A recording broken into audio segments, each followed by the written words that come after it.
Hello दोस्तों, मैं लवलेश श्रीवास फिर से आपका सीजी मैपोलॉजी में स्वागत करता हूं। दोस्तों आज हम देखने वाले हैं प्रयोगशाला परिचारक के लिए फिजिक्स के टॉप मोस्ट 50 एमसीक्यू है ना। इन सवालों को हम सॉल्व करने वाले जो एग्ज़ाम ओरिएंटेड है पूरी तरीके से, ठीक है। देखिएगा पहला सवाल, यदि दो चालक एक ही दिशा में धारा ले जा रहे हैं तो क्या होगा, है ना।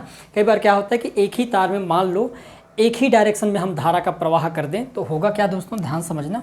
ये हमारे पास ये तार है, क्लियर है, ये दो तार है हमारे पास, ठीक है। यदि हम धारा की डायरेक्शन एक ही डायरेक्शन में रख देंगे इस प्रकार से, क्लियर है, तो क्या होता है कि धारा द्वारा है ना जो तार होता है उसके चारों ओर एक चुंबकीय क्षेत्र उत्पन्न होता है और चुंबकीय क्षेत्र इस प्रकार से उत्पन्न होगा, क्लियर है। तो यहाँ पर नॉर्थ और यहाँ पर साउथ पोल बनेगा, फिर यहाँ पर नॉर्थ और साउथ पोल बनेगा। क्यों बनेगा भाई, क्योंकि ये एक ही डायरेक्शन में क्या कर रहे हैं, धारा को ले जा रहे हैं। अब इस केस में होगा क्या है, आप देख पाओगे कि नॉर्थ और साउथ, आपको पता होगा कि समान ध्रुवों के बीच प्रतिकर्षण बल लगता है और असमान ध्रुवों के बीच आकर्षण बल लगता है। यहाँ पर नॉर्थ और साउथ असमान ध्रुव है तो आपस में क्या होगा, तो इस केस में होगा ये कि जो तार है ना ये आपस में क्या होने लगेंगे, इस प्रकार से ये थोड़ा सा आकर्षित होने लगेगा, जुड़ने लगेगा, चिपकने की कोशिश करेगा। तो आपका राइट आंसर क्या होना चाहिए, चालक अनुनाद में होंगे। दूसरा, दोनों चालकों के बीच उल्टता बढ़ेगी, ऐसा कुछ नहीं है, ठीक है। चालक एक दूसरे को प्रतिकर्षित करेंगे, प्रतिकर्षित तो करेंगे नहीं, काहे को हटाएंगे भाई, ठीक है। चालक एक दूसरे को आकर्षित करेंगे, चालक क्या करेंगे, एक दूसरे को आकर्षित करने लगेगा और यही हमारा क्या हो जाएगा दोस्तों, राइट आंसर हो जाएगा। ऑप्शन नंबर डी क्या होगा, करेक्ट आंसर होगा, क्लियर है। देखिएगा अगला सवाल, प्रतिरोधों को समानांतर क्रम में संयोजित करने पर परिणामी प्रतिरोध क्या होता है बोला गया है। मान लो हम रेजिस्टेंस को पैरेलल कनेक्शन में क्या कर दें, कंबाइन कर दें। तो पैरेलल कनेक्शन में कंबाइन करने पर इस प्रकार से यदि हमको कंबाइन करना रहेगा, ये पहला रेजिस्टेंस है ना, उसके बाद ये हमारे पास सेकंड रेजिस्टेंस मान लेते हैं और ये हमारे पास भाई थर्ड रेजिस्टेंस है, इस प्रकार से, क्लियर है दोस्तों। तो आप देख पाओगे कि ये रेजिस्टेंस 1, रेजिस्टेंस 2 और रेजिस्टेंस जो 3 है ये किसके बराबर होगा, तो हम कहेंगे भाई ये तुल्य रेजिस्टेंस के बराबर होगा, बड़े वाले आर के बराबर होगा।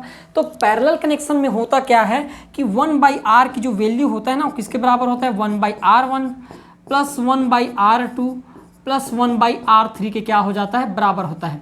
तो यहाँ पर हम देख पाएंगे कि जो तुल्य रेजिस्टेंस होगा वो मिनिमम रेजिस्टेंस से भी क्या होगा, कम होता है, याद रखना।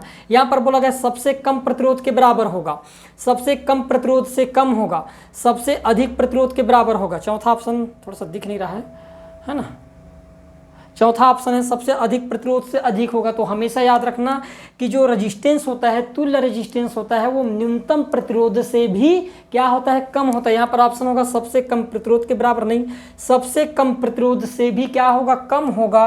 तो हमारा राइट आंसर क्या हो जाएगा दोस्तों, यहाँ पर ऑप्शन नंबर बी जो होगा ना ये हमारा क्या होगा, करेक्ट आंसर होगा, क्लियर है। देखिएगा अगला सवाल,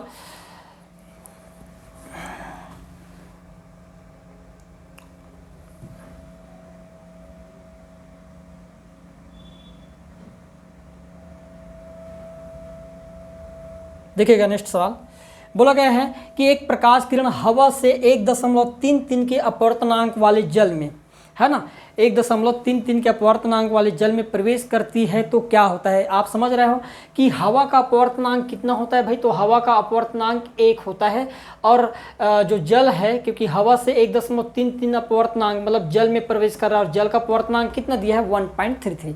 इसका मतलब क्या है कि ये जो प्रकाश किरण है ना ये हम समझ गए कि हवा से किस में प्रवेश करने लगा है, जल में प्रवेश करने लगा है। हवा आपके लिए विरल माध्यम बन जाएगा और जल क्या है आपके लिए सघन माध्यम का काम करेगा। और जब भी प्रकाश किरण विरल माध्यम से सघन माध्यम में प्रवेश करती है तो अभिलंब की ओर क्या होती है, झुकने लगती है, क्या होती है, अभिलंब की ओर झुक जाती है। तो आपका राइट आंसर क्या होगा दोस्तों, अभिलंब से दूर की ओर झुकेगी, भाई दूर की ओर झुकेगी नहीं, कब झुकती दूर की ओर, जब वो सघन से विरल में प्रवेश करती तब, है ना, विलंब की ओर झुक जाएगी। ऑप्शन नंबर बी जो होगा दोस्तों ये हमारा यहाँ पर क्या हो जाएगा, राइट आंसर हो जाएगा, क्लियर है।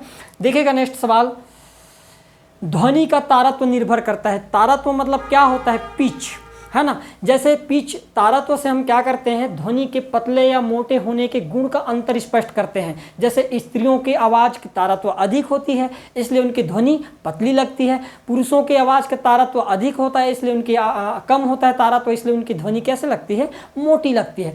तारत्व डायरेक्ट किसके समानुपाती होता है, आवृत्ति। आवर्ती बढ़ेगा तो मतलब तारत्व बढ़ रहा है और आवाज़ पतली लगती है। उसी प्रकार आवर्ती के कम होने पर तारत्व कम होता है और आवाज़ मोटा होना लगता है। तो यहाँ पर हम डायरेक्ट कहेंगे तारत्व निर्भर किस पर करेगा भाई, आवर्ती पर निर्भर करेगा। ऑप्शन नंबर सी जो होगा दोस्तों आपका क्या हो जाएगा, करेक्ट आंसर हो जाएगा। क्लियर है। देखिएगा नेक्स्ट सवाल, ये हमारे पास नेक्स्ट सवाल है कि भाई बर्फ के दो टुकड़ों को आपस में मान लो क्या कर दिया जाए, दबा नहीं पा रहा है ना, टुकड़े आपस में चिपक जाते हैं। क्यों चिपक रहे हैं भाई, तो हमेशा याद रखना जब बर्फ को आपस में दबाया जाता है, दाब लगाया जाता है, तो उनके बीच का गलनांक क्या होता है, कम हो जाता है। और जब गलनांक कम हो जाएगा इस कारण से क्या होता है, चिपकने लगता है। दाब अधिक होने से बर्फ का गलनांक घट जाता है भाई, बर्फ का गलनांक घट जाता है। दाब अधिक होने से बर्फ का गलनांक बढ़ जाता है।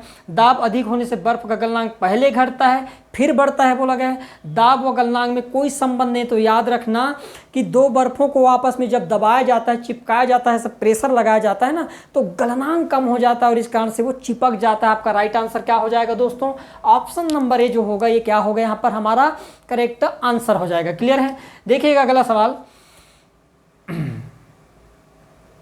यदि कोई वस्तु तैरती है तो वस्तु पर जल द्वारा लगाए जाने वाला बल उत्प्रेक्ष बल होगा बोला गया है।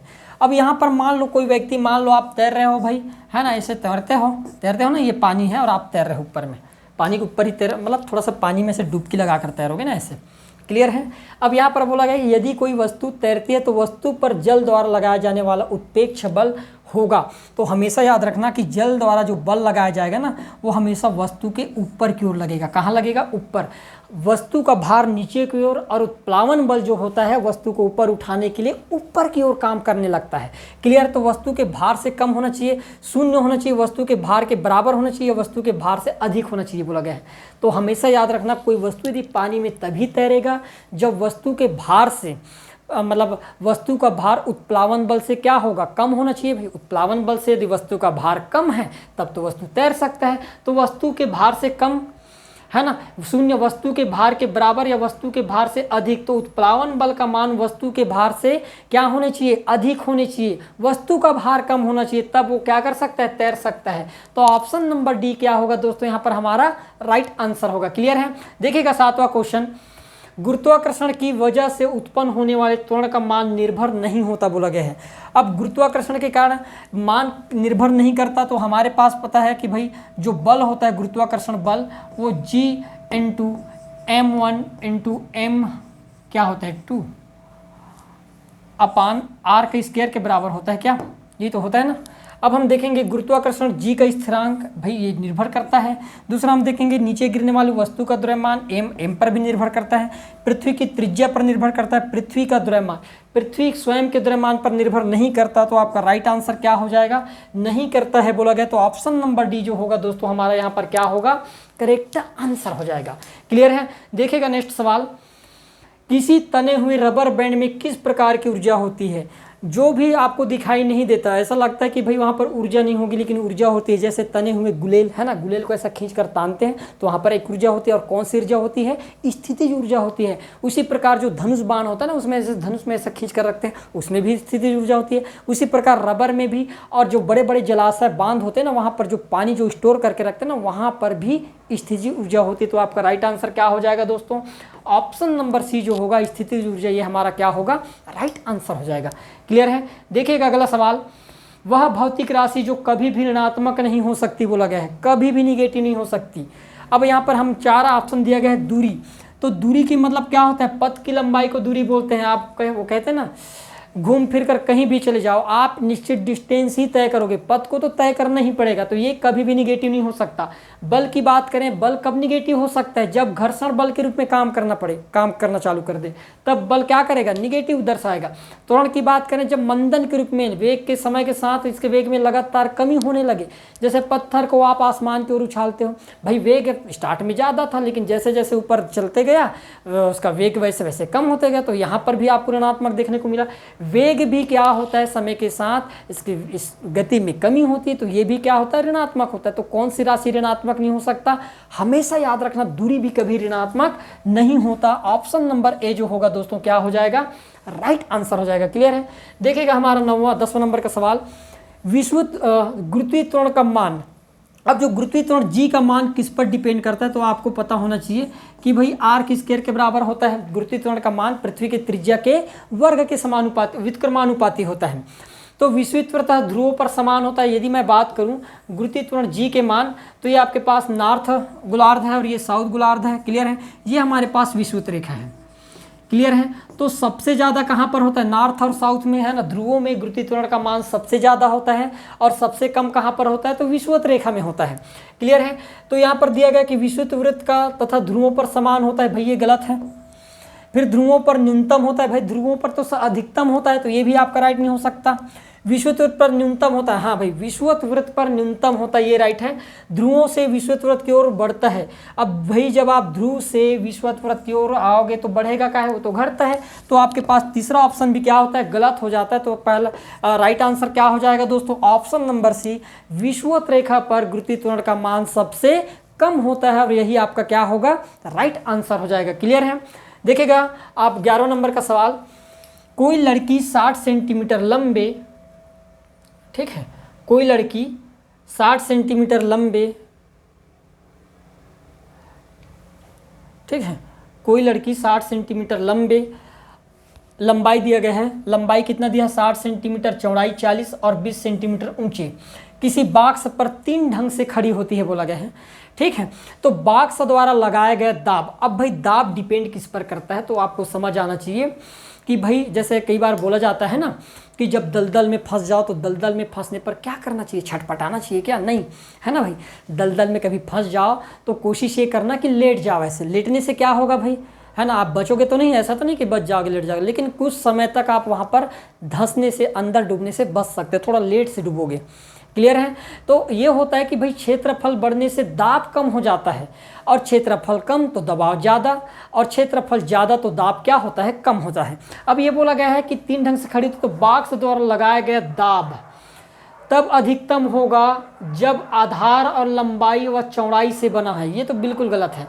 आधार, लंबाई और चौड़ाई, लंबाई कितने का है 60 गुणित और चौड़ाई कितने का है, तो हम कहेंगे भाई 40, गुणा करके देखेंगे तो कितना हो जाएगा 2400 पहले के हिसाब से, मतलब पहले वाले के अकॉर्डिंग से क्षेत्रफल कितना हो गया 2400 वर्ग सेंटीमीटर हो गया। तब अधिकतम होगा जब आधार, चौड़ाई और ऊंचाई से बना होगा। आधार कितना दिया गया है, तो हम कहेंगे भाई आधार दे रखा है कितना 40, आधार दे रखा है 40 और ऊंचाई दे रखा है 20, तो गुणा करने पर कितना हो जाएगा, तो हम कहेंगे 4 दूनी 800 वर्ग। ठीक है, तब अधिकतम होगा जब आधार और ऊंचाई व लंबाई से बना होगा। ऊंचाई दिया गया है कितना, ऊंचाई दिया है 20, है ना, और उसकी लंबाई कितना दे रखा है, तो ये हो गया 6 दूनी 1200। क्लियर है, लास्ट है आपके पास कि उपरोक्त तो तीनों प्रकरणों में समान होगा। अब मैं बताया हूं कि दाब डिपेंड किस पर करता है, क्षेत्रफल, ज़्यादा क्षेत्रफल तो कम दाब और कम क्षेत्रफल तो ज़्यादा दाब। आप देख पा रहे हो कि 2400, 800 और 1200 में किसका क्षेत्रफल कम है, तो हम कहेंगे भाई 800, ये क्षेत्रफल कम है, मतलब दाब क्या होगा, सबसे अधिकतम होगा। तो आपका राइट आंसर क्या हो जाएगा दोस्तों, ऑप्शन नंबर बी जो होगा यहाँ पर क्या हो जाएगा, करेक्ट आंसर हो जाएगा। क्लियर है, देखिएगा नेक्स्ट सवाल,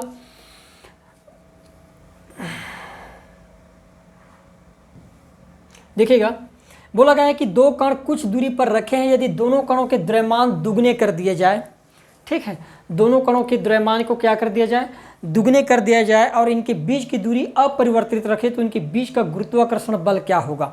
अब गुरुत्वाकर्षण बल की बात करें, एफ की बात करें, तो एफ बराबर क्या होता है, जी इंटू भाई m1 इंटू m2 अपान क्या होता है, तो हम कहेंगे r की स्क्वायर के बराबर होता है। अब त्रिज्या तो अपरिवर्तित है, मतलब इस पर कोई प्रभाव पड़ने वाला नहीं है। यदि हम पहले की बात करें, अब इसको दुगना कर दिया गया है, 2m कर दिया गया है और इसको कर दिया गया है 2m2 कर दिया गया है, तो हम गुणा करेंगे तो 2 दूनी कितना हो गया 4, m1 इंटू कितना हो गया m2, मतलब पहले का कितना दिखाई दे रहा है 4 गुना दिखाई दे रहा है। तो राइट आंसर क्या हो जाएगा दोस्तों, ऑप्शन नंबर बी जो होगा ना 4 गुना, यही हमारा क्या होगा, राइट आंसर हो जाएगा। क्लियर है, देखिएगा अगला सवाल, रेल पटरी वक्र पर झुकी रहती है क्योंकि, क्यों झुका कर बनाते हैं भाई, वक्र जैसे मोड़ आता है ऐसे गोलादार घूमना रहता है, तो रेल पटरी को क्या करते हैं, इस प्रकार से थोड़ा सा वक्र में क्या कर दिया जाता है, मोड़ दिया जाता है। तो वक्र में मोड़ने का कारण क्या होता है, ठीक है। ऐसे क्यों ट्रायंगल में नहीं मोड़ देते इसको, है ना भाई। ट्रायंगल में मोड़ दिया जाए तो क्या रेल पटरी मुड़ पाएगी क्या, रेलगाड़ी? नहीं। तो वक्र में मोड़ने का कारण क्या होता है, आवश्यक अभिकेंद्री बल प्राप्त करना। जैसे आप क्या आप साइकिल वाइकिल से चलाते हो, मोड़ पर आप जाते हो तो आप देखे होंगे कि आप जानबूझकर नहीं झुकते ऐसे कि झुक जाते हो, है ना। बिना झुके तो ऐसे मोड़ कर देखना तो नहीं मुड़ पाओगे।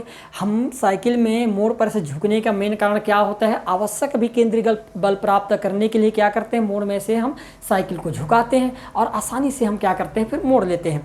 तो यहाँ पर भी रेल पटरी का थोड़ा सा क्या होना है, झुकी होने, वक्र होने का कारण क्या होता है, आवश्यक अभिकेंद्री बल क्या करना, प्राप्त करना। ऑप्शन नंबर सी जो होगा दोस्तों यहाँ पर हमारा क्या हो जाएगा, इज अ राइट आंसर हो जाएगा। क्लियर है। देखिएगा अगला सवाल, 14 नंबर का सवाल है, एक कण सरल आवर्त गति पूरा कर रहा है तो महत्तम विस्थापन पर इसका त्वरण क्या होगा। अब जैसे मान लो आवर्ती गति की बात करिए, हमारे पास दृढ़ आधार है, ये कोई है ना पेंडुलम है, ये हम दो स्थिति देखने वाले हैं, ये यहाँ पर और यहाँ पर। क्लियर है। यदि हम बात करें तो ये होता है उसके अधिकतम विस्थापन की स्थिति, है ना, क्या होता है, अधिकतम विस्थापन की स्थिति, और ये जो होता है माध्य स्थिति होता है।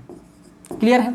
अब अधिकतम विस्थापन की स्थिति में क्या होगा कि यहाँ पर आएगा और कुछ समय के लिए रुक जाता है। रुकने का मतलब ये है कि यहाँ पर जो त्वरण होता है ए का मान मैक्सिमम हो जाता है, ठीक है। और यहाँ पर एक कण हुआ सरल महत्तम विस्थापन पर इसका त्वरण बोला गया है, तो त्वरण का मान क्या हो जाएगा दोस्तों, मैक्सिमम हो जाता है। अब मैक्सिमम क्यों होता है भाई, त्वरण का मतलब क्या होता है, वेग में परिवर्तन की दर। तो सबसे ज़्यादा परिवर्तन कहाँ होगा भाई, यहाँ पर चलते हुए आएगा तो वहाँ पर उसके वेग में परिवर्तन नहीं होगा। कब होगा, जब वो रुकेगी तब। तो रुकेगी कब, मैक्सिमम विस्थापन, अधिकतम विस्थापन की स्थिति में। तो यहाँ पर बोला गया कि महत्तम विस्थापन पर इसका त्वरण क्या होगा, तो महत्तम विस्थापन पर इसके वेग में सबसे ज़्यादा कमी देखने को मिलेगा, सबसे ज़्यादा परिवर्तन होगा।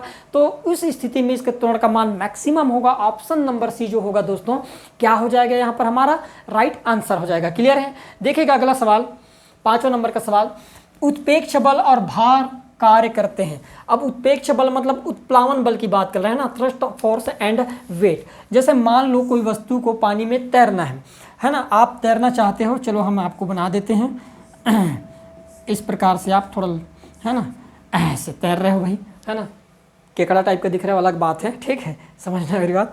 अब क्या होगा कि वस्तु का भार क्या करेगा, नीचे की ओर काम करेगा। इस प्रकार से भार किधर काम करेगा, नीचे की ओर। आपका भार तो भाई पानी में डूबने की कोशिश करेगा, लेकिन जो उत्प्लावन बल है आपको क्या करेगा, ऊपर उठाने के काम करेगा। यहाँ पर उत्पेक्ष बल यहाँ पर बोला गया है, उत्पेक्ष है ना, उत्क्षेप बल, सॉरी, उत्क्षेप बल क्या करेगा, उस वस्तु को पानी से ऊपर उठाने की कोशिश करेगा। तो हम ये देखें कि ये दोनों बल कैसे काम कर रहा है, भार नीचे की ओर और वस्तु पर उत्क्षेप बल क्या होगा, ऊपर की ओर काम कर रहा है। मतलब दोनों एक दूसरे के कैसे दिखाई दे रहा है, तो भाई हम कहेंगे तो विपरीत है, एक ही डायरेक्शन में तो नहीं है। तो आपका राइट आंसर क्या हो जाएगा दोस्तों, विपरीत दिशा में।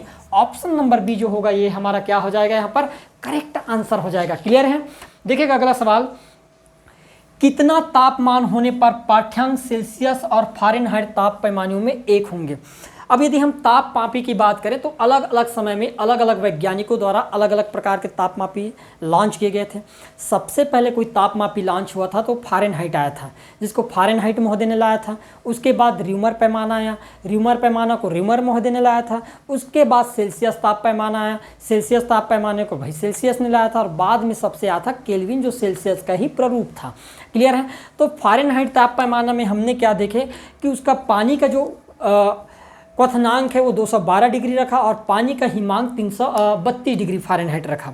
उसी प्रकार यदि हम डिग्री सेल्सियस की बात करें तो यहाँ पर लिख देता हूँ, फ़ारेनहाइट पैमाना सबसे पहला एडिशन था, याद रखना है ना, डिग्री फ़ारेनहाइट। इसमें पानी का यदि हम क्वथनांक की बात करें, किसकी क्वथनांक की बात करें तो क्वथनांक कितना होता है, तो 212 डिग्री क्वथनांक होता है। और हिमांक की बात करें तो हिमांक जो होता है ये आपके पास 32 डिग्री होता है। यदि मैं सेल्सियस की बात करूं तो सेल्सियस में जो क्वथनांक होता है वो 100 डिग्री का होता है और हिमांक की बात करें 0 डिग्री। मतलब क्वथनांक से लेकर हिमांक तक के पार्ट को फ़ारेनहाइट में कितने इक्वल पार्ट में बांट दिया, तो आप कहोगे भाई 212 में 32 घटाएंगे तो हम कहेंगे 180 बराबर भागों में बांट दिया गया। क्लियर है। उसी प्रकार सेल्सियस डिग्री सेल्सियस पैमाने की बात करें तो हिमांक से क्वथनांक तक के पार्ट को 100 और 0 में डिफरेंट कितने का, तो 100 बराबर भागों में क्या कर दिया गया, बांट दिया गया। अब हम क्या करते हैं, डिग्री सेल्सियस फार्मूला बनाते हैं, कितने भागों में बटा, भाई 100 भागों में बटा, बराबर यदि हम यहाँ पर बात करेंगे डिग्री फ़ारेनहाइट है ना, क्या लिख देंगे, डिग्री है ना, डिग्री फ़ारेनहाइट माइनस कितना कर देंगे 32, और ये हो जाएगा 180। काटने पर आप देख पाओगे डिग्री सेल्सियस बटे 5 इक्वल कितना हो जाएगा, डिग्री फ़ारेनहाइट माइनस 32 बटे कितना हो जाएगा, ये 9। अब यहाँ पर हम क्या रख देते हैं, एक का मान रख देते हैं। मान रखने पर हमारा आंसर क्या हो जाएगा, ऑटोमेटिक आ जाएगा। जैसे हम रखते हैं डिग्री सेल्सियस में कितने दिए गए हैं, कितना तापमान होने पर पाठ्यांक सेल्सियस और फ़ारेनहाइट ताप पैमाने पर दोनों पर बराबर होते हैं। तो हम दोनों के मान को कितना मान लेते हैं भाई, 40 1 मान लेते हैं। 1 से यदि मानेंगे तो आप देख पाओगे कि x बटे 5 बराबर मैं लिख दिया हूँ यहाँ पर x माइनस 32 बटे 9। क्लियर है दोस्तों। गुणा करेंगे तो ये हो गया 9x बराबर ये हो जाएगा 5x, और 5 का आधा कितना हो 16, 160। 9 और 5 में अंतर 4x का, और 4x का मान माइनस 160। तो x का मान कितना आ जाएगा दोस्तों, तो आप कहोगे माइनस 40 डिग्री। अतः वो ताप कौन सा होता है, तो हम कहेंगे भाई कि वो जो ताप होता है ना, वो ताप होता है माइनस 40 डिग्री सेल्सियस होता है, जिस पर डिग्री सेल्सियस में भी और फ़ारेनहाइट ताप पैमाने दोनों में ही उसका मान क्या होता है, सेम होता है। तो राइट आंसर क्या हो जाएगा दोस्तों, ऑप्शन नंबर पहला माइनस 40 डिग्री सेल्सियस 40 डिग्री जो होगा ये हमारा क्या हो जाएगा, यहाँ पर करेक्ट आंसर हो जाएगा। क्लियर है। देखिएगा नेक्स्ट सवाल 17वां नंबर का, गाड़ी के रेडिएटर में जल का प्रयोग किस कारण से किया जाता है। अब भाई रेडिएटर में जल डालते हैं ना, गाड़ी में गर्म हो जाता है तो गाड़ी में हम क्या डाल देते हैं भाई, पानी डाल देते हैं। पानी क्यों डालते हैं, क्योंकि पानी रेडिएटर को शांत करता है, ठंडा करता है। और पानी ही क्यों डालते हैं, ऑयल वगैरह क्यों नहीं डालते हैं, क्योंकि पानी की जो विशिष्ट ऊष्मा जो होती है ना, ऊष्माधारिता वो क्या होती है, सबसे अधिक होती है। इसलिए रेडिएटर में किसका उपयोग किया जाता है, पानी का उपयोग किया जाता है। याद रखना हमेशा। सिकाई विकाई कई बार मोच वोच लग जाता है तो वहाँ पर सिकाई के लिए गर्म पानी का प्रयोग किया जाता है। क्यों, क्योंकि उसकी विशिष्ट ऊष्मा क्या होती है, अधिक होती है। क्लियर है दोस्तों। आगे बढ़ते हैं नेक्स्ट सवाल। वाष्प की गुप्त ऊष्मा क्या होती है। कई बार सवाल बनता है कि भाप से जलने की अपेक्षा गर्म पानी के जलने की अपेक्षा भाप से जलने पर क्यों ज़्यादा तकलीफ होती है। तो तकलीफ होने पर का कारण क्या होता है, क्योंकि भाई गुप्त ऊष्मा जो होती है भाप की वो ज़्यादा होती है ना। याद रखना वाष्प की जो गुप्त ऊष्मा होती है अप्रोक्सीमेट, हम कई बार वहाँ मैं पिछले क्लास में कितना बताया था, 500 कितना बताया था मैं, 540 कैलोरी बताया था क्या, है ना। कितना बताया था भाई, 540 कैलोरी पर ग्राम बताया था। अप्रॉक्सीमेट में है तो इसका राइट आंसर क्या हो जाएगा, इसके करीब करीब 536 कैलोरी पर ग्राम क्या होगा, इसका राइट आंसर हो जाएगा। या हम 542 भी कर सकते हैं, लेकिन 36 ज़्यादा मान्य है। क्लियर है दोस्तों। देखिएगा नेक्स्ट सवाल। 1 डिग्री सेल्सियस ताप में परिवर्तन से ठोस की लंबाई में हुए भिन्नात्मक परिवर्तन को कहा जाता है। अब केवल लंबाई में, मान लो किसी ठोस को गर्म करेंगे, ये हमारे पास एक ठोस है। क्लियर है। इस ठोस को हम क्या करते हैं, गर्म किए, है ना, गर्म कर रहे हैं। गर्म करने पर मान लो उसके केवल लंबाई में, लेंथ में क्या होने लगे, परिवर्तन होने लगे, तो इस प्रकार की जो प्रसार होता है उसको रेखी प्रसार के नाम से जाना जाता है। किस प्रसार के नाम से जाना जाता है दोस्तों, रेखी प्रसार। यदि गर्म करने पर ठोस के लंबाई के साथ साथ चौड़ाई मतलब क्षेत्रफल में प्रसार हो तो क्षेत्रीय प्रसार कहलाता है। और यदि उनके तीनों विमाओं में लंबाई चौड़ाई के साथ साथ ऊंचाई में भी परिवर्तन हो जाए तो उस प्रकार के प्रसार को आयतन प्रसार कहा जाता है। तो हमारा राइट आंसर क्या हो जाएगा, ऑप्शन नंबर ए, रेखी प्रसार गुणांक के नाम से क्या किया जाता है, जाना जाता है। देखिएगा नेक्स्ट सवाल, 20 नंबर का सवाल। जब किसी वस्तु को ठंडा किया जाता है तो उसके अणुओं क्या प्रदर्शित करता है। जब भी किसी वस्तु को हम ठंडा करेंगे तो ठंडा करने का प्रभाव क्या आता है कि ऊर्जा बढ़ जाती है। ऐसा कुछ नहीं है कि ठंडा करने पर ऊर्जा नहीं बढ़ती। क्लियर है कि चाल घट जाती है। अणुओं की जो चाल क्या होती है दोस्तों, ठंडा करने पर घट जाती है और गर्म करने पर बढ़ जाती है। तो आपका राइट आंसर क्या हो जाएगा, ऑप्शन नंबर बी जो होगा यहाँ पर हमारा करेक्ट आंसर हो जाएगा। क्लियर है। देखिएगा अगला सवाल। यांत्रिक पियानो की किसी कुंजी को पहले धीरे से और फिर जोर से दबा दिया जाता है तो दूसरी बार उत्पन्न ध्वनि। अब क्या होता है, जो पियानो के एक ही है ना भाई, पियानो की किसी कुंजी को, एक ही कुंजी को दबा रहे हो, एक ही की को दबा रहे हो। जब एक ही की को दबाओगे तो उससे उत्पन्न ध्वनि सेम होगा भाई। मैंने कहा जैसे लड़की, यदि कोई लड़की चिल्लाए, एक बार चिल्लाए, थोड़ा कम चिल्लाए और उसके बाद थोड़ा ज़्यादा चिल्लाए, तो वहाँ पर आप क्या देख पाओगे कि वहाँ पर जो तारत्व है, पतली आवाज़ की बात करें तो दोनों से पतली आवाज़ निकलेगी। ज़्यादा चिल्लाएगी तो भी पतली आवाज़ निकलेगी और कम चिल्लाएगी तो भी पतली आवाज़ निकलेगी। अंतर किस में आया भाई, उसके पतले होने में अंतर नहीं आया। पहले भी पतली आ रहा था, अब भी पतली आ रहा है। कम चिल्लाए तो भी पतली और ज़्यादा जोर से चिल्ला दी तो भी पतली। तो अंतर कहाँ पर आ गया, अंतर आ गया है वहाँ पर प्रबलता पर, पहले धीरे से और बाद में जोर से।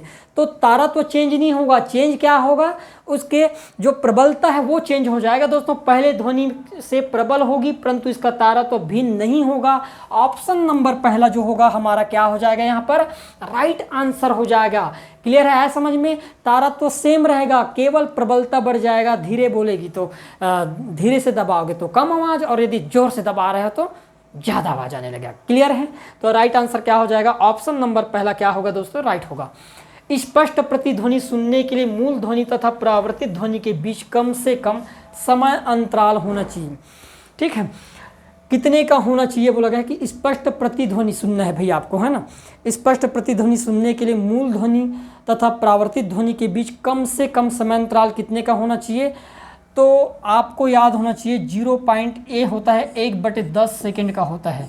कितने का होता है, 1/10 सेकेंड का होता है। कान में कई बार हम बोलते हैं ना, कान में जो ध्वनि का प्रभाव भी 1/10 सेकेंड का होता है, और आँख में प्रतिबिंब का प्रभाव भी 1/10 सेकेंड का होता है। डिवाइड करने पर कितना हो जाएगा, 0.1 सेकेंड। तो हमारा राइट आंसर क्या होगा दोस्तों, ऑप्शन नंबर बी जो होगा यहाँ पर क्या हो जाएगा, करेक्ट आंसर हो जाएगा। क्लियर है, कई बार आप देखे होंगे भूतिया पिक्चर में से जो भूत ऊत होते हैं ना, कंचना वंचना, जैसे आप कई पिक्चर देखेंगे भूत ऐसे पीछे से भाग जाता है सर करके, लड़कियों के बाल पीछे से ऐसा फुर्र करके उड़ जाता है, ऐसा होता है ना। तो वहाँ पर हम भूत को क्यों नहीं देख पाते, क्योंकि उसके जो चलने की जो गति होती है ना, 1/10 सेकेंड से कम की होती है, इसलिए हम उसको देख नहीं सकते, क्योंकि प्रतिबिंब का प्रभाव 1/10 सेकेंड तक ही रहता है। क्लियर है, आगे बढ़ते हैं। ध्वनि की तीव्रता मापी जाती है। अब इंटेंसिटी मापना है किसका, भाई ध्वनि का। अब ध्वनि की तीव्रता मापने के लिए रिक्टर स्केल, भाई भूकंप की तीव्रता मापने के लिए किया जाता है। टेस्ला नहीं है, डेसिबल। हाँ, ध्वनि की तीव्रता मापने की इकाई क्या होता है दोस्तों, तो ध्वनि की तीव्रता मापने की इकाई क्या होता है, डेसिबल। डेसिबल से हम ध्वनि की क्या करते हैं, तीव्रता का आकलन करते हैं। तो राइट आंसर क्या हो जाएगा, ऑप्शन नंबर सी जो होगा हमारा क्या होगा, राइट होगा।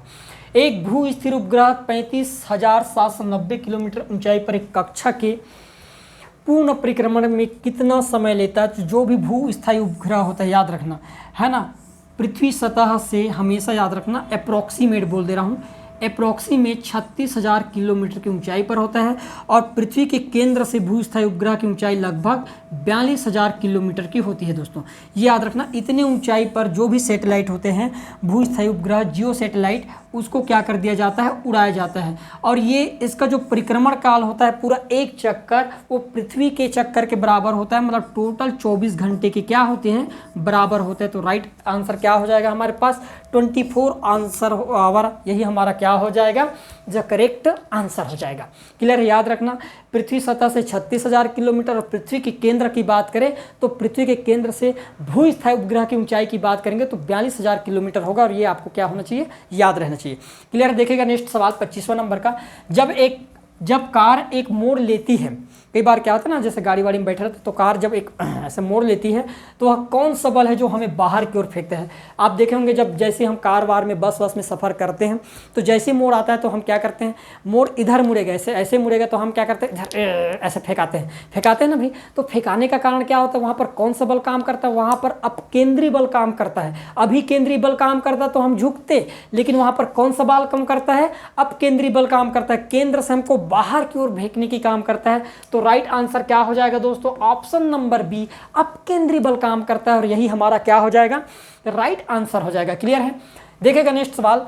किसी घड़ी के लोलक की लंबाई बढ़ाए जाने पर, अब यहाँ पर डिपेंड करता है आवर्तकाल, और आवर्तकाल टी जो होता है वो समानुपाती होता है किसके, लंबाई के। भाई लंबाई बढ़ा तो आवर्तकाल बढ़ेगा, और लंबाई घटेगा तो आवर्तकाल घटेगा। क्लियर है, अब यहाँ पर बोला गया कि किसी घड़ी के लोलक की लंबाई बढ़ा दिया जाए, लंबाई बढ़ा दिया जाए मतलब आवर्तकाल ऑटोमेटिक क्या होगा, बढ़ गया। अब है अवधि बढ़ती है और घड़ी पीछे हो जाती है, सिंपल सी बात है, यदि आवर्तकाल क्या होगा, बढ़ेगा, ज़्यादा समय लगेगा, है ना। आवर्तकाल बढ़ने का मतलब क्या होता है भाई, आवर्तकाल बढ़ने का मतलब है कि समय ज़्यादा लिया और घड़ी क्या होने लगा, स्लो होने लगे, तब तो धीरे धीरे चक्कर लगाएगा ना। तो अवधि बढ़ती है और घड़ी पीछे हो जाती है, अवधि बढ़ती है घड़ी आगे हो जाती है, अवधि घटती है वह घड़ी पीछे हो जाती है, तो अवधि वही रहती है, वह घड़ी सही समय देती है। गलत, अवधि बढ़ती है और घड़ी पीछे हो जाती है, स्लो चलेगी ना भाई। आवर्तकाल बढ़ने से टाइम बढ़ा तो टाइम बढ़ने से क्या होगा, मान लो किसी दूरी को तय करना, पहले भाई आप 20 मिनट में तय करते थे, आप 40 मिनट में तय कर रहे हो, इसका मतलब पहले की अपेक्षा आप स्लो हुए हो कि नहीं हुए हो। तो आपका राइट आंसर क्या होगा दोस्तों, ऑप्शन नंबर पहला क्या हो जाएगा, करेक्ट आंसर हो जाएगा। यदि जल को 10 डिग्री सेल्सियस से 0 डिग्री सेल्सियस तक ठंडा किया जाए तब यहाँ पर आयतन की बात है। और मैं बताया था उस दिन ग्राफ बनाकर कि भाई यदि हम बात करें इस प्रकार से, हमारे पास एक ग्राफ होता है, ये आयतन वाला पार्ट होता है और ये हमारे पास तापमान वाला पार्ट होता है। 4 डिग्री सेल्सियस पर क्या होता है, ये 4 डिग्री सेल्सियस पर आयतन क्या होता है, कम होता है, आयतन क्या होगा, सबसे कम होगा। और यहाँ पर जो घनत्व होता है 4 डिग्री सेल्सियस पर, ये सबसे अधिक होता है। ठीक है, ये हम देखेंगे सबसे अधिक होता है। अब बोला गया कि जल का आयतन 4 डिग्री सेल्सियस तक तो कम होगा, सिंपल सी बात है, 4 डिग्री सेल्सियस तक कम होगा, उसके बाद बढ़ेगा। जल का घनत्व लगातार बढ़ेगा और 4 डिग्री सेल्सियस पर अधिकतम हो जाएगा। लगातार बढ़ेगा नहीं, यहाँ पर घनत्व क्या होगा, घटते हुए आएगा ना भाई, यहाँ पर बढ़ेगा 4 डिग्री सेल्सियस तक, फिर उसके बाद घटना चालू हो जाएगा। तो इस हिसाब से बी क्या हो जाएगा, गलत। जल का घनत्व लगातार घटेगा, घटेगा नहीं, पहले तो बढ़ेगा फिर उसके बाद घटेगा, तो यहाँ पर भी क्या हो जाएगा, गलत। जल का घनत्व 4 डिग्री सेल्सियस पर घटेगा फिर बढ़ेगा, 4 डिग्री सेल्सियस पर घटेगा नहीं, 4 डिग्री सेल्सियस पर तो सबसे ज़्यादा होता है। तो हमारा राइट आंसर क्या हो जाएगा दोस्तों, ऑप्शन नंबर ए, जल का आयतन 4 डिग्री सेल्सियस तक तो कम होगा, फिर उसके बाद क्या होगा, फिर बढ़ना चालू हो जाएगा। क्लियर है, आगे बढ़िएगा, नेक्स्ट सवाल देखिएगा। निम्नलिखित में से किसकी ऊष्माधारिता अधिक है, बोली। ऊष्माधारिता का मतलब क्या होता है भाई, जैसे हम एक आदर्श आइडियल बर्तन की बात करें, आइडियल बर्तन की क्या होनी चाहिए, किस प्रकार के बर्तन को आप आइडियल बर्तन कहोगे। तो आइडियल बर्तन मतलब क्या होता है भाई, जिसकी ऊष्माधारिता अधिक होनी चाहिए, उच्च गलनांक होनी चाहिए, है ना, और उच्च ऊष्मा चालकता होनी चाहिए। तो इस प्रकार के जो बर्तन होते हैं आदर्श होते हैं, पता चला जिसका गलनांक कम है, खाना बना नहीं, बर्तन ही गल गया, है ना, तो इस प्रकार के बर्तन नहीं होने चाहिए। तो याद रखना निम्नलिखित में से किसकी ऊष्माधारिता अधिक होती है, तो याद रखना भाई जल की जो ऊष्माधारिता होती है ना, ये सबसे अधिक होती है, मैं पहले भी बताया हूँ। क्लियर है, आगे बढ़ते हैं, नेक्स्ट सवाल देखिएगा। अगर गर्म कॉफ़ी के प्याले को कमरे में धातु की मेज पर, है ना,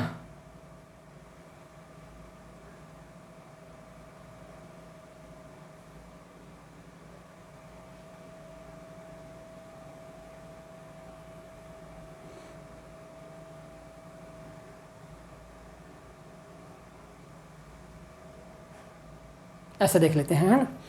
अगर गर्म कॉफ़ी के प्याले को कमरे में धातु की मेज पर रखा जाए तो किस निम्नलिखित तरीके से इसको ऊष्मा क्या होती है, नष्ट हो जाती है। अब किसी प्याले में कॉफ़ी रखे हैं, वो गर्म है, और हमको देखना है कि किस किस तरीक़े से वो क्या हो सकता है, ठंडा हो सकता है। चालन और विकिरण, चालन और संवहन, संवहन और विकिरण, और चालन और संवहन। तो याद रखना दोस्तों, ऑप्शन नंबर डी, यदि हम रूम में रखे हैं तो चालन द्वारा भी होगा, है ना, संवहन द्वारा भी होगा, विकिरण द्वारा भी होता है, और वाष्पन द्वारा, चारों के चारों विधि काम करने लगता है। लेकिन यदि मैं ये कहूँ कि एक प्याले को निर्वात में रख दिया जाए तो किस विधि द्वारा वो ठंडा होगा, तो फिर तो वो चालन, विकिरण और वाष्पन, इन तीनों विधि द्वारा होगा, लेकिन संवहन विधि द्वारा वहाँ पर पानी जो होगा या जो भी प्याले में रखे हुए द्रव होंगे वो ठंडा नहीं होगा। क्लियर है, तो राइट आंसर क्या हो जाएगा, ऑप्शन नंबर डी जो होगा हमारा क्या होगा यहाँ पर राइट आंसर। ध्वनि की पिच इसकी किस चीज़ पर निर्भर करती है। अब मैं बताया था कि ध्वनि के टोटल कितने लक्षण होते हैं, तो ध्वनि के कुल 3 लक्षण होते हैं। कौन कौन से भाई, एक हो गया पिच, तारत्व, एक होता है प्रबलता, और एक होता है गुणवत्ता, है ना। पिच के आधार पर क्या होता है, तो पिच से हम किसी व्यक्ति के आवाज़ के मोटे या पतले होने का गुण निर्धारण करते हैं। प्रबलता से, अब प्रबलता से भाई सिंपल सी बात है, प्रबलता से वही है कि जो अधिक प्रबल का होगा तो अधिक प्रबल, और कम मतलब कोई भी ध्वनि के कम या धीमा सुनाई देने का अंतर प्रबलता से बोल सकते हैं। यदि गुणवत्ता की बात करें तो आवाज़ के आधार पर किसी के पहचान लेना, वो क्या होता है गुणवत्ता। जैसे शाहरुख खान आपको फ़ोन करेगा हे करके, तो आप नहीं जानोगे क्या कि ये शाहरुख खान है करके, जान जाओगे ना। आप किस गुण के कारण जानोगे, उसके गुणवत्ता के कारण जानोगे। तो यहाँ पर बात हो रही है पिच की, तो पिच से हम क्या करते हैं, पिच जो होता है, तारत्व जो होता है, तारत्व किससे समानुपाती होता है, तो भाई तारत्व समानुपाती होता है आवृत्ति के, है ना। क्योंकि आवृत्ति बढ़ेगा, तारत्व बढ़ेगा, तो आवाज़ ऑटोमेटिक क्या होगी, पतली हो जाएगी। और ये आवाज़ किसका होता है, लड़कियों का, छोटे बच्चे यदि लड़का है तो भी, है ना। वही तारत्व यदि घटेगा, आवृत्ति घटेगी तो आवाज़ कैसे हो जाएगी, मोटी। जैसे वही बच्चा लड़का बच्चा यदि जवान हो जाएगा, मूछा दाढ़ी आ जाएगा तो उसका आवाज़ कैसा हो जाएगा, मोटी हो जाएगी। क्लियर है। तो यहाँ पर राइट आंसर क्या हो जाएगा दोस्तों, ऑप्शन नंबर डी जो होगा ये हमारा क्या होगा, करेक्ट आंसर हो जाएगा। क्लियर है। देखिएगा अगला सवाल, शून्य से स्वतंत्र रूप से गिरने वाली वस्तु में, यदि हम मान लो निर्वात में है ना, शून्य से स्वतंत्र रूप से किसी, जैसे मान लो लिफ्ट को मान लो स्वतंत्र पूर्वक गिरा दे इस प्रकार से, तो क्या समान गति होती, गति सामान्य होती है भाई, याद रखना। समान बल होता है, समान त्वरण होता है, इसमें से कोई नहीं। तो स्वतंत्र रूप से गिरते हुए वस्तु की हमेशा याद रखना जो त्वरण होता है वो समान होता है। तो हमारा राइट आंसर क्या हो जाएगा दोस्तों, ऑप्शन नंबर सी जो होगा यहाँ पर हमारा करेक्ट आंसर हो जाएगा। क्लियर है। देखिएगा अगला सवाल,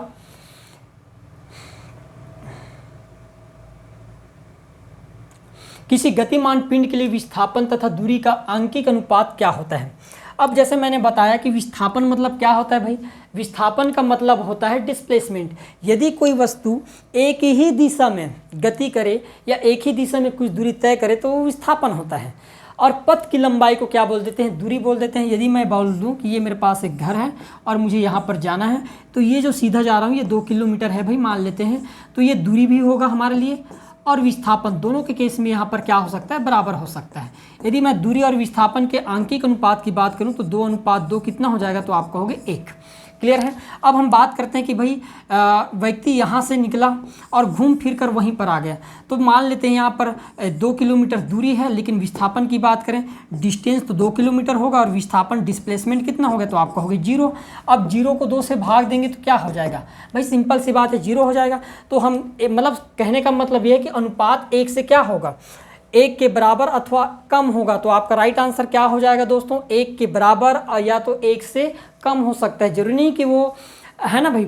अब यहाँ पर 2 किलोमीटर और 0, तो हम ये देख पाएंगे कि अनुपात जो होगा 2 ग्रेटर देन है 0 से, यही बोलेंगे ना भाई, 2 ग्रेटर देन है 0 से, मतलब विस्थापन कम हो गया यहाँ पर, किससे, दूरी से। तो हम क्या कहेंगे, कई एक केस में यहाँ पर दोनों जगह बराबर मिला, 2 यहाँ पर तो बराबर था, 1 के बराबर अथवा कम। तो हमारा राइट आंसर क्या हो जाएगा, ऑप्शन नंबर डी जो होगा दोस्तों, ये क्या हो जाएगा, राइट आंसर। क्लियर है। देखिएगा अगला सवाल, एक पार्सेक निम्नलिखित में से किसके बराबर होता है। जो पार्सेक होता है ना, ये दूरी मापने की, वो भी किस प्रकार की दूरी, लंबी दूरी मापने की इकाई होती है पार्सेक, है ना। और एक पार्सेक में लगभग 3.26 प्रकाश वर्ष के बराबर दूरी होती है, ये आपको पता होना चाहिए। क्लियर है दोस्तों। नेक्स्ट सवाल देखिएगा अगला, अब तेज गति से आने वाली क्रिकेट गेंद को पकड़ते समय एक क्षेत्र रक्षक मतलब पकड़ने वाला फील्डर की बात कर रहा है, बाहों को पीछे की ओर क्यों करता है, ऐसा खींचते हो ना, ऐसे पीछे कर, तो पीछे की ओर खींचने का मेन कारण क्या है। पहला ऑप्शन है क्योंकि वह घबरा गया है। काहे घबराएगा भाई वो, है ना, वो घबराएगा ही नहीं, क्रिकेट खिलाड़ी ऐसे ही थोड़ी बना है।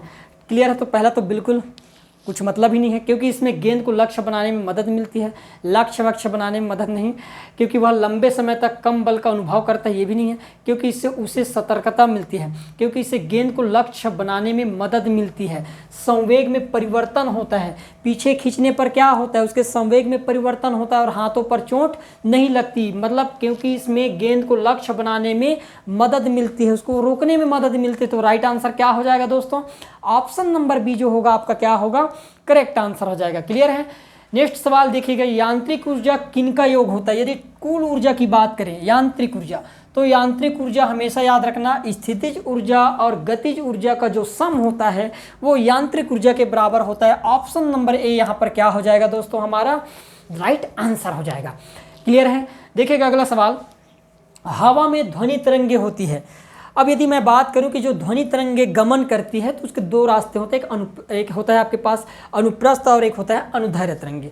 अब जहां पर दृढ़ता का गुण होता है ना, दृढ़ता का गुण होता है या द्रव में, गैसों में, तो उन सभी जगह अनुदैर्घ्य तरंगे, अनुप्रस्थ तरंगे चलती हैं। और अनुदैर्घ्य की बात करें तो केवल जिसमें दृढ़ता का गुण है तो केवल गैसों में गमन करती है।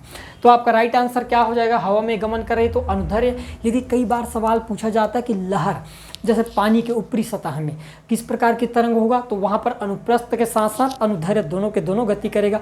ठोस की बात करें तो केवल अनुप्रस्थ तरंगे वहाँ पर क्या करती है, काम करती है। याद रखना हमेशा, बहुत इंपॉर्टेंट चीज़ है। क्लियर है दोस्तों। देखिएगा नेक्स्ट सवाल, एक सभागार में ध्वनि का सातत्य परसिस्टेंस ध्वनि के प्रावर्तन की पुनरावृत्ति के परिणाम है और इसे कहा जाता है। कई बार देखे होंगे कि आप जैसे सभागार वगैरह में जाते हो या बाथरूम में, जो बाथरूम सिंगर बनते हैं ऐसे थोड़ी बनते हैं यार, है ना, क्योंकि वहाँ पर आवाज़ थोड़ा सा गूंजने लगता है, सुरीला लगता है ना, दिल ने ये कहा है दिल से, ऐसा होता है तो आवाज़ गूंजने लगता है। तो सभागार में आवाज़ गूंजने लगता है, तो गूंजने का मेन कारण क्या होता है, यह गूंजते रहता है, उसको क्या बोला जाता है, टाइम ऑफ रिवर्बरेशन बोला जाता है, अनुरणन काल बोला जाता है। और एक आदर्श जो सभागार होता है उसका जो अनुरणन काल का मान कितना होना चाहिए, 0.8 सेकेंड का होना चाहिए। मतलब कोई भी ध्वनि जो होता है 0.8 सेकेंड के बाद ख़त्म हो जाना चाहिए, और यदि ख़त्म नहीं हुआ तो आप बोल नहीं पाओगे दूसरा शब्द, आप पहला शब्द आपका ख़त्म नहीं होगा कि आप दूसरा शब्द बोल दोगे और सुनने वाला आपकी आवाज़ को समझ नहीं पाएगा। इसलिए बोला जाता है कि जो भी हाल बनाया जाए, हाल का अनुरणन काल कम से कम होना चाहिए ताकि अपनी ध्वनि को हम स्पष्ट रूप से सामने वाले तक पहुंचा पाए। तो राइट आंसर क्या हो जाएगा दोस्तों, ऑप्शन नंबर बी जो होगा यहाँ पर हमारा क्या हो जाएगा, राइट आंसर हो जाएगा। निम्नलिखित में से कौन सा अश्रव्य ध्वनि सुन सकता है। अश्रव्य ध्वनि मतलब क्या होता है कि भाई इनकी पहचान मनुष्य नहीं कर सकता, सिंपल सी बात है ना, इनकी पहचान मनुष्य नहीं कर सकता। ये होता है 0 से 20 हर्ट्ज तक का जो ध्वनि होता है वो अश्रव्य तरंगे में आते हैं। इसकी पहचान कौन करता है, तो हमेशा याद रखना, जैसे आपके पास राइनोसेरस होता है, गेंडा वगैरह इसकी पहचान करता है। तो आपका राइट आंसर क्या होता है भाई, तो हम कहेंगे राइनोसेरस या गेंडा जो होगा इसका राइट आंसर हो जाएगा। क्लियर है दोस्तों। देखिएगा अगला सवाल, निम्नलिखित में से कौन से गैर चमकदार वस्तु है। गैर चमकदार वस्तु का मतलब क्या होता है कि भाई जिसका खुद का चमक नहीं है, जो अपने आप चमक नहीं पाएगा। जैसे आपके पास जुगनू तो खुद का चमकता है, उसमें एक ऐसा है ना एंजाइम होता है, तो एंजाइम के कारण क्या होता है, जुगनू रात में चमकने लगता है। चांद क्यों चमकता है भाई, चांद स्वयं नहीं चमकता, चांद का स्वयं का प्रकाश नहीं होता, बल्कि सूर्य से आने वाले प्रकाश का लगभग 57% को पृथ्वी की ओर क्या करता है, परावर्तित करता है, इसलिए हमको चंद्रमा चमकदार दिखाई देता है। तो हमारा राइट आंसर क्या हो जाएगा दोस्तों, बी। जलती हुई मोमबत्ती में खुद की चमक है, जगमगाता बल्ब वो भी उसमें खुद की चमक है। तो राइट आंसर क्या हो जाएगा यहाँ पर, ऑप्शन नंबर बी, ये जो होगा ये चांद, यही हमारा क्या होगा, राइट आंसर होगा। क्लियर है। देखिएगा अगला सवाल, दंत चिकित्सक दांत डेंटल वाले के पास गए हो ना, हाँ, तो डेंटल वाले के पास गए हो तो देखना कि दंत चिकित्सक क्या करते हैं, ऐसे कांटी टाइप का रहता है, इसको दांत में से रखते हैं, ठीक है, करवाना जाकर। इस पर निर्मित प्रतिबिंब होता है ना, तो वहाँ पर जो प्रतिबिंब जो बनता है किस प्रकार का बनता है, तो याद रखना हमेशा आभासी और आवर्धित होता है, मतलब वस्तु से बड़ा बनता है। तो राइट आंसर क्या हो जाएगा दोस्तों, राइट आंसर डी होगा। छोटा बनेगा तो दांत इतने से तो रहता है यार, क्या दिखेगा बता, तो इसलिए बड़ा दिखता है। क्लियर है। ठीक, आगे बढ़ते हैं। साइन आई और साइन आर का अनुपात क्या कहलाता है, तो हमेशा याद रखना दोस्तों, साइन आई अनुपात साइन आर है ना, इसका मतलब होता है अपवर्तनांक। क्या हो जाएगा दोस्तों, अपवर्तनांक। साइन आई और साइन आर का मतलब क्या होता है, अपवर्तनांक को शो अप करता है, और यही हमारा क्या होगा, राइट आंसर हो जाएगा। क्लियर है। जब प्रकाश जल से होते हुए हवा में प्रवेश करे, मतलब पहले जल से होते हुए कहाँ पर आए, हवा में प्रवेश करे, तो उसकी बदल जाती है, क्या चेंज होना चाहिए, मतलब जब प्रकाश किरण सघन माध्यम से विरल माध्यम में प्रवेश करे। सघन माध्यम से विरल का मतलब क्या है भाई, पानी से भाई कहाँ पर आ रहा है वो, तो पानी से कहाँ पर आने लगा है वो, तो पानी से हवा में आने लगा है। तो पानी से जब हवा में आएगा तो क्या क्या चीज़ नहीं बदलेगा, तो याद रखना पारदर्शी माध्यम में जब प्रवेश करती है तो सब बदल जाती है। चाल जो होती है ना उसकी क्या बदल जाती है, तो केवल रंग नहीं बदलती, रंग जो है वही रहता है, आवर्ती नहीं होता, तरंगधैर्य भी चेंज नहीं होता, तो चेंज क्या होता है, चाल। अब पानी में चाल कम होगी और हवा में आने पर वहाँ पर चूंकि तरंग की बात है तो वहाँ पर चाल क्या हो जाता है, बढ़ जाता है। तो राइट आंसर क्या हो जाएगा दोस्तों, ऑप्शन नंबर सी, ये हमारा क्या हो जाएगा, राइट आंसर हो जाएगा। बिजली के बल्ब में प्रकाश किसके चमकने, है ना, बिजली के बल्ब में प्रकाश किसके चमकने, प्रकाश या उष्मा से के कारण उत्पन्न होता है, तो बल्ब के गिलास के कारण, क्या ऊपर में जो गिलास होता है उसी के कारण चमकता है क्या, पतला फिलामेंट या फिलामेंट को सहारा देने वाले जो मोटे से तार होते हैं उससे, या बल्ब के कांच के मामले के अंदर गैसों के कारण। तो हमेशा याद रखना बल्ब तभी चमकता है जब उसमें फिलामेंट रहता है ना, जब करंट प्रवाहित होता है तो उष्मा के कारण वो गर्म होने लगता है और गर्म होने पर फिर एक चमक उत्पन्न होती है। तो आपका राइट आंसर क्या हो जाएगा दोस्तों, बल्ब के पतला फिलामेंट के कारण ही बल्ब क्या होता है, चमकता है। क्लियर है। आगे बढ़ते हैं, ये हमारे पास 43वां नंबर का सवाल है। विद्युत धारा उत्पन्न कर सकती है। अब जब भी किसी वस्तु में आप करंट प्रवाहित करोगे तो करंट प्रवाहित करने पर क्या देखने को मिलता है। पहला दिया गया है तापी प्रभाव, जैसे आपके पास इस्त्री वगैरह करते हो, है ना, आयरन चलाते हो, तो आप देखे होंगे जैसे, या हीटर वीटर जो पानी गर्म करने के लिए यूज़ करते हो, वहाँ पर आप देखे होंगे कि भाई लाइट चालू कर दिया जाता है, कुछ देर में वो गर्म करने लगता है। क्लियर है। तो भाई हम देखें कि तापी प्रभाव तो वहाँ पर दिखाई देता है। केवल रासायनिक प्रभाव जैसे बैटरी वगैरह में, वहाँ पर भी रासायनिक प्रभाव देखने को मिलता है। केवल चुंबकीय प्रभाव जैसे आपके पास ये पंखा वंखा होता है ना, जैसे उसमें करंट प्रवाहित किया जाता है ना, उसके कोर जो होते हैं ना, कॉइल होते हैं, उसके चारों ओर मैग्नेटिक फील्ड उत्पन्न हो जाता है और उस मैग्नेटिक फील्ड के कारण वो पंखा क्या होने लगता है भाई, चलने लगता है। तो हमने देखे कि करंट प्रवाहित करने पर तापी प्रभाव भी उत्पन्न होता है, चुंबकीय प्रभाव भी उत्पन्न होता है और साथ ही रासायनिक प्रभाव भी उत्पन्न होता है। तो हमारा राइट आंसर क्या होगा, रासायनिक, तापी और चुंबकीय, ये तीनों प्रभाव विद्युत धारा के कारण क्या हो सकता है, उत्पन्न होता है दोस्तों। तो राइट आंसर क्या हो जाएगा, ऑप्शन नंबर डी जो होगा हमारा राइट हो जाएगा। एक आदर्श अमीटर का प्रतिरोध होता है। अब जो अमीटर जो होता है, अमीटर काम क्या आता है भाई, तो अमीटर से हम करंट का निर्धारण करते हैं ना, धारा मापने के लिए किसका उपयोग करते हैं, अमीटर का उपयोग करते हैं। और अमीटर आदर्श तभी होगा जब उसका रेजिस्टेंस कैसा होगा, तो रेजिस्टेंस यदि शून्य होगा तभी हम कहेंगे कि भाई शून्य रेजिस्टेंस वाला ही क्या होता है, आदर्श अमीटर कहलाता है। क्लियर है।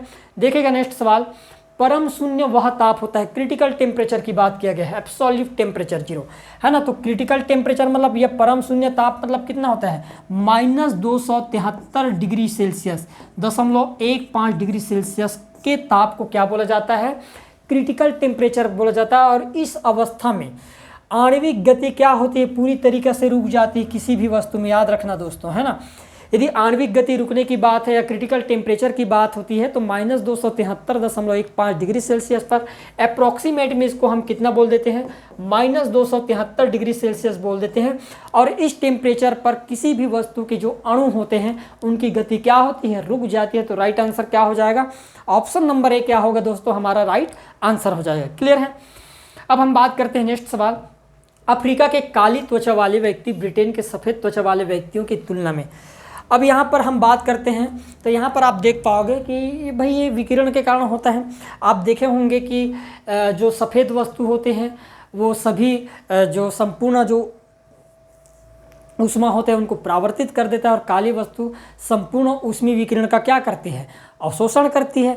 सफ़ेद वस्तुएं उत्सर्जन करती है जबकि काली वस्तुएं क्या करती है, अवशोषण करती है। इसलिए गाय बैल के अपेक्षा जो भैंस होते हैं ना, ये पानी में डूबना ज़्यादा पसंद करते हैं। क्यों, क्योंकि इनकी त्वचा काली होती है। काली होने के कारण जितने भी ऊष्मीय विकिरण है उनको अवशोषित कर लेता है, चट से उनको गर्मी लगता है, फिर पानी में डुबकी लगाते हैं। इसलिए कई बार सवाल पूछा भी जाता है कि भाई आदर्श छाता कैसा होना चाहिए। अब छाता देखे कैसा, रंगीन की बात नहीं कर रहा हूँ, रंगीन छाता नहीं लेना है। यदि हम छाता की बात करें तो ऊपर काला दिखता है जनरली और नीचे सफ़ेद रहता है, लेकिन वो आदर्श छाता नहीं होता। आदर्श छाता में ऊपर का रंग सफ़ेद होना चाहिए और नीचे का रंग काला होना चाहिए, ये आपको पता होना चाहिए। अब यहाँ पर बोला गया कि अफ्रीका के काला जो व्यक्ति है उनके अपेक्षा ब्रिटेन के जो सफ़ेद त्वचा वाले व्यक्तियों की अपेक्षा तुलना में अधिक गर्मी महसूस करेगा। भाई सिंपल सी बात है, क्योंकि इनकी त्वचा काली है। अब काली त्वचा के कारण जितने भी ऊष्मीय विकिरण हैं उनको अवशोषण कर लेगी, उनको गर्मी लगेगा, सिंपल सी बात है। तो राइट आंसर क्या हो जाएगा, ऑप्शन नंबर ए जो होगा दोस्तों राइट हो जाएगा। यदि एक साधारण लोलक पेंडुलम की लंबाई बढ़ा दी जाए तो इसका आवर्तकाल। अब मैं बताऊं कि जो आवर्तकाल जो होता है ना वो समानुपाती होता है किसके, लंबाई के रूट के। क्लियर है। अब भाई यदि आवर्तकाल लोलक की लंबाई बढ़ेगा तो आवर्तकाल क्या हो जाएगा, बढ़ जाएगा। और आवर्तकाल यदि बढ़ा, आवर्तकाल यदि मान लो बढ़ा तो लोलक धीमा हो जाएगा। भाई कैसा हो जाएगा, धीमा हो जाएगा। क्लियर है, कैसा हो जाएगा, धीमा हो जाएगा। तो राइट आंसर क्या हो जाएगा, घटेगा, है ना। तो इसका आवर्तकाल लंबाई बढ़ा दी जाए तो आवर्तकाल क्या हो जाएगा, बढ़ जाएगा। गति धीमा हो जाएगा लेकिन आवर्तकाल भी क्या हो जाएगा, बढ़ जाएगा। और यही हमारा क्या होगा, ऑप्शन नंबर ए जो होगा दोस्तों बढ़ेगा, यही हमारा क्या होगा, राइट आंसर हो जाएगा। क्लियर है। देखिएगा अगला सवाल, किसी जल विद्युत ग्रह में विद्युत ऊर्जा में परिवर्तन होने वाली ऊर्जा कौन सी है। अब किसी जल विद्युत ग्रह में विद्युत ऊर्जा में परिवर्तित होने वाली ऊर्जा कौन सी है, यांत्रिक, स्थितिज, ऊष्मीय या गतिज। तो याद रखना यांत्रिक ऊर्जा किस में कन्वर्ट हो जाता है, विद्युत ऊर्जा में कन्वर्ट हो जाता है। तो राइट आंसर क्या होगा दोस्तों यहाँ पर, यांत्रिक ऊर्जा ऑप्शन नंबर ए क्या होगा हमारा राइट आंसर हो जाएगा। क्लियर है। निम्नलिखित में से कौन सा मात्रक सुमेलित नहीं है बोला गया है। डेसिबल, डेसिबल से ध्वनि की तीव्रता का आकलन करते, ये तो सही है। अश्वशक्ति, HP, हॉर्स पावर बोलते हैं, ये शक्ति मापने की इकाई होती है, सबसे बड़ी इकाई है ना। और 1 HP बराबर कितने है ना, 1 HP में कितना होता है, तो याद रखना 746 वाट होता है। क्लियर है। और 1000 वाट में यदि मैं कहूँ 1 किलोवाट में कितने HP, तो 1.34 HP होता है, याद रखना आपको। ठीक है, आपको पता होना चाहिए 1 HP में 746 वाट होता है और 1 किलोवाट मतलब क्या होता है 1000 वाट का ना भाई। 1 किलोवाट मतलब कितने वाट होगा, 1 किलोवाट की बात करें तो 1000 वाट का 1 किलोवाट होता है, तो 1 किलोवाट में कितने HP, तो 1.34 HP होता है, पता होना चाहिए। समुद्री मील, समुद्री मील से नौ संचालन में दूरी की इकाई मापने के लिए करते हैं, ये भी सही है। डाप्सन, डाप्सन से ऊष्मा की इकाई, भाई ऊष्मा मापने के लिए डाप्सन के प्रयोग नहीं करते, बल्कि डाप्सन प्रणाली का उपयोग ओजोन परत के लेयर की मोटाई को ज्ञात करने के लिए किया जाता है ना। अभी व्यापम में आया था कुछ दिन पहले, तो ओजोन लेयर को मापने के लिए, ठीक है, ओजोन लेयर, ठीक है, इसके लिए किया जाता है किसका, डाप्सन इकाई। तो ये जो है सम्मिलित नहीं है, आपका राइट आंसर होगा। क्लियर है दोस्तों। देखिएगा अगला सवाल, निम्न प्रकाश वर्ष निम्नलिखित में से किसकी इकाई है। अब जो प्रकाश वर्ष होती है ना, जैसे प्रकाश वर्ष हो गए, खगोलीय मात्रक ए की बात करें है ना, या हम पारसेक की बात करें, तो ये तीनों के तीनों दूरी के बड़े मात्रक है। किसके मात्रक है, दूरी के बड़े मात्रक। तो राइट आंसर क्या हो जाएगा दोस्तों, ऑप्शन नंबर बी। ये तीनों के तीनों कौन से आपके पास, एक बोल दिया मैंने प्रकाश वर्ष लाइट ईयर है ना, इसके बारे में बोल रहा हूँ मैं, लाइट ईयर, ठीक है, लाइट ईयर हो गया, एक हो गया एस्ट्रोनॉमिकल यूनिट, और एक हो गया आपके पास पारसेक। क्लियर है। तो ये तीनों के तीनों किसके मात्रक है, तो भैया दूरी के बड़े मात्रक है। क्लियर है। लास्ट सवाल हमारा हो गया है ना। तो ये रहा आज का हमारा most 50 important question. Next class में हम देखेंगे बाकी के जो सीरीज़ है आपके पास प्रयोगशाला परिचालक, ये सीरीज़ कंटिन्यू चलते रहेगा और हमेशा आप बने रहिएगा। धन्यवाद दोस्तों। ओके।